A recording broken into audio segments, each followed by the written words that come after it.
I remember when I first became CISO in Michigan, and I'm going back 2 decades now. When I was CISO, take you back about 2004, and I remember we had a team meeting, and it wasn't just the cybersecurity team; it was the data center team, the technical support team, and later become the CTOs. Similar meetings happened over a decade, but the team got together. We talked about bringing in. We need 30 spots in our data center admin area for the IRS team coming in from the federal government to be able to, they're going to audit. I said, well, how long are they going to be here? They're going to be 3 months. I'm like, 3 months? You got to be kidding me.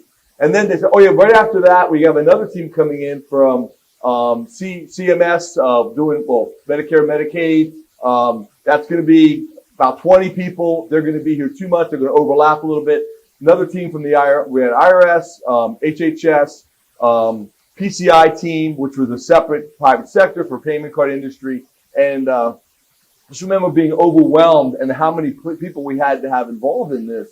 And just the amount of time and energy, not just from the and Nick did a great job, by the way, laying out, the CISO time and energy that goes into these topics. But it was not just, it was all the different parts of our technology team that had to be engaged in this. And isn't there a way we can streamline this? Doug talked about some numbers earlier. And 70% of these overlap.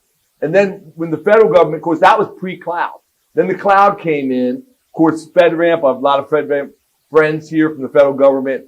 And we had sort of talking about cloud requirements and cloud issues. And so I just remember being overwhelmed by the amount of time, both with state auditors, state regulators, federal regulators coming in.